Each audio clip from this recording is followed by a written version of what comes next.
Hello, Dr. Mike here with a quick demo for my Python CIS 2266, Python for data analysis. Look at functions. So this is in topic 5, and actually it's part of a larger set of topics. And we have videos on both functions, tuples, dictionaries, and lists, all embedded in the shell. These videos are from the textbook provider, which again is also linked in the shell. And I'm not going to go over everything here. There's some really great stuff in the videos and here in the actual documentation. And of course, you have Google at your hand to help you with that too. But I'll give a quick demo just within Jupyter Notebook and talk about functions. So first off, why use a function? What is a function? So a function is something you can either call and it will do something, a chunk of code, or you can call anywhere in the code below, or you can send something to it and it'll return something. It could be a calculation, it could be a string, changing up maybe all caps, taking, I send something and gives me back that same string of text in all caps, all kinds of reasons like that. Probably more for computational reasons, but before we dive in and look at it, you're like, why use functions? And in the context of this class, we will be using them. So first off, why use functions? So if I have a large chunk of code, whether it's in a .py file, Python file itself, or it's here in a very large Jupyter Notebook, and in there, let's say I compute taxes at 0.15, 0.15. I multiply that to get my taxes, let's say, for something I give it. Here's an income, or here's an amount, and then it's going to return back the tax amount as a floater integer, let's say. So you can see the value of that, but if I do this in 10 places and I need to change that static value of 0.15 to 0.18, I need to go in and find all the places in my code that have that. And if you miss one, you could cause then some logical errors, which means logical error being the code's correct. There's no actual error, just I'm computing things incorrectly. So to be efficient, I have one function that's called, and you'll see here, we give it a name, and we give it a number, and it computes that percentage, that percent, and sends it back the results.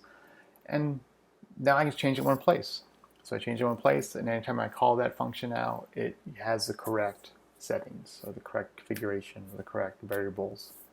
So that's one reason why you would use functions. It's programmatically, it's used a lot in a lot of Python, and there's some great ways to use it. Functions beyond this, I would definitely say explore functions. In the context of this class and of Jupyter Notebook, will you use them? Well, besides any assignment, which tied to this week, topic 5, week 5, you probably have one where I will require you to create a function. When you get to Jupyter Notebook later in the course and you have projects, the projects part of this course where you have the Titanic data set, Irish data set, and of course your own personal project for the capstone. Do you need to have functions? No, you don't. I'm not going to require them later, unless specifically called out in a assignment.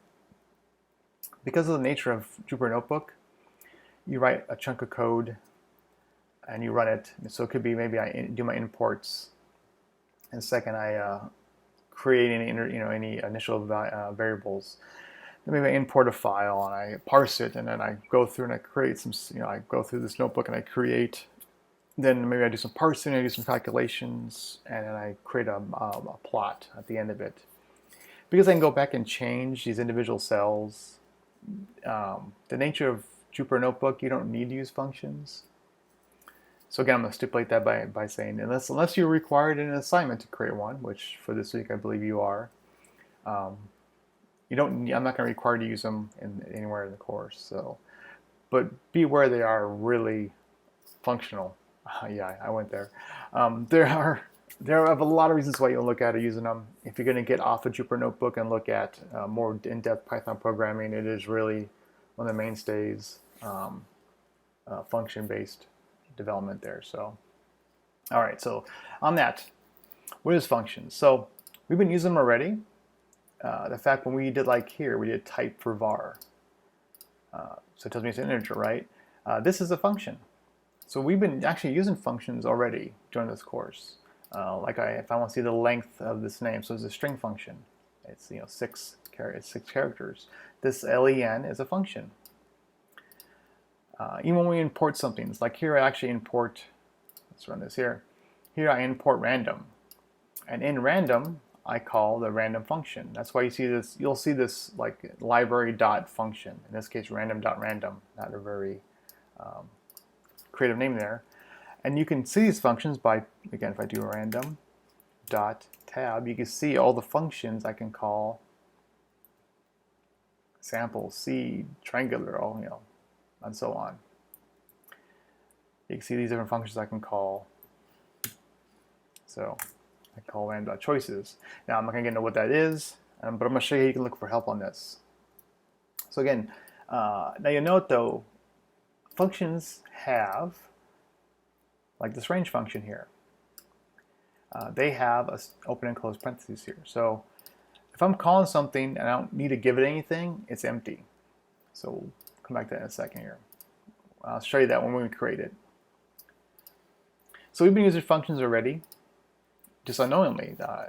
Everything's built upon functions. We call them and use them. Now we can create our own. Again, maybe I want to do some analysis and I have a computation I want to perform, and it's going to be performed in 20 places in my notebook further down. I don't want to copy and paste that same code over again. If you find yourself copying the same cell of code or chunk of code and pasting it, that could be a good indicator you might just create a function for this. So how do you create a function? Well, we do it with this def statement. So think of define. So we need to give it a name. Function naming is like variable naming. I can call it fun X or fun Y. You want to give it a name that really does lend to what the function does. In this case, too, you can see there's no spaces in here. There are rules around it, and it's probably going to be in the full text. Creating your own functions. There's going to be rules around naming them. So what I have here is something that's common called Camel Casing. It's common in programming, not just Python, all different languages. It's because I do uppercase M and N. It's sort of you can see the words separated by the casing there. So that's called Camel Casing, and the function is called say my name. So def my function name. Now here I have an open and close parenthesis because I don't expect anything. When you call this function, I don't need anything from you. I don't need anything from whoever called it, via number or text or whatever. So those are empty, but you got to be there though. Make sure you add those. Then I do colon, hit return, and then this function does one thing. It prints hello Dr. Mike.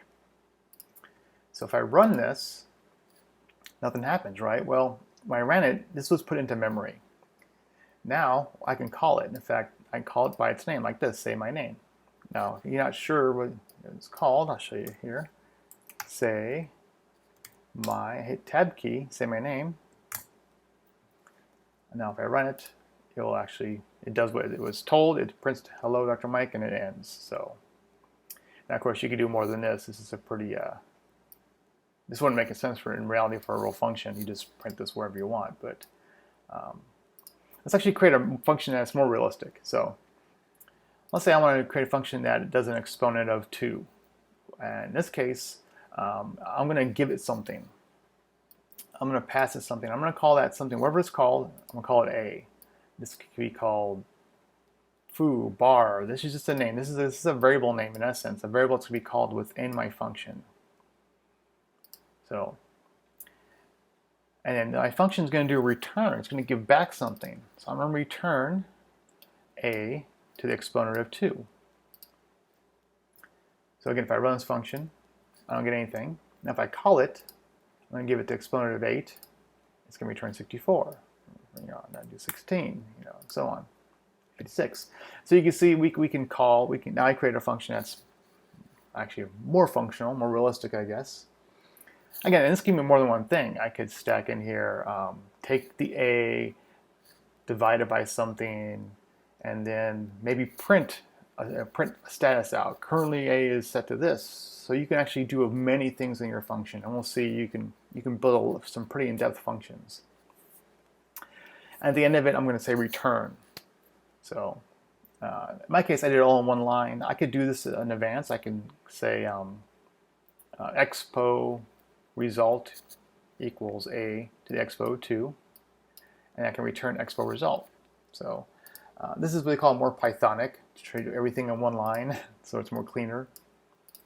But that's it. I've created a function. Now, if later on, if I have any changes to exponent of 4, I just change it in one spot, and everything that calls this function, maybe in 20 places, we'll get that changed. So on that, you're like, okay, it's called expo, but how do I know what this does? So yeah, you can add comments. We know about code comments, right? And then say this returns exponent of 4. But unless you scroll up and find that, you're not going to really see this. So we can add some to our function to make it helpful. It's a comment. It's a special comment called a docstring. Oops, let me run that there. So here we can see a docstring. A docstring starts off with 3 quotation marks, a string of text, and then a close of 3. And this is at the very first line that's indented. That's got the proper indentation. Again, do your colon, hit return. You'll see it will automatically put you at that proper indent.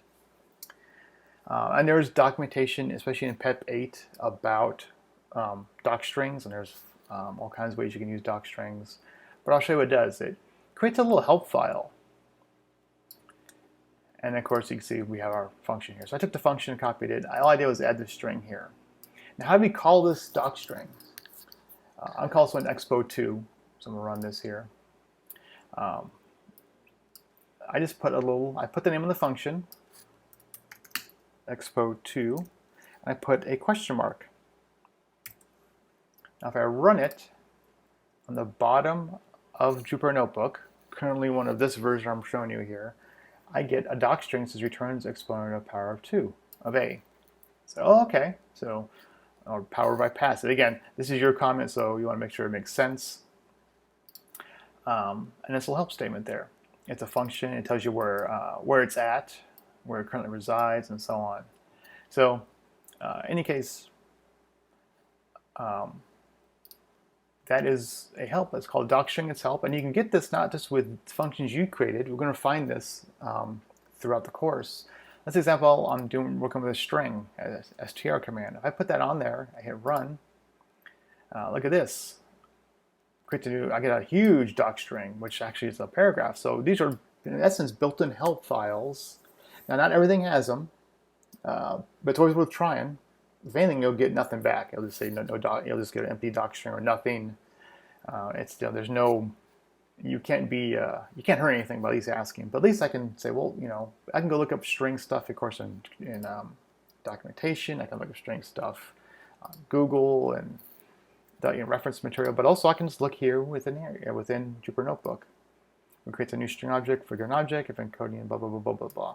So again, I'm gonna come back and talk about args and keyword arguments and the signature here later. So you can look those up now if you like. We're gonna approach those when we look at like matplotlib. We're gonna talk about what arguments and keyword arguments are. So for now, though, you can see the docstring.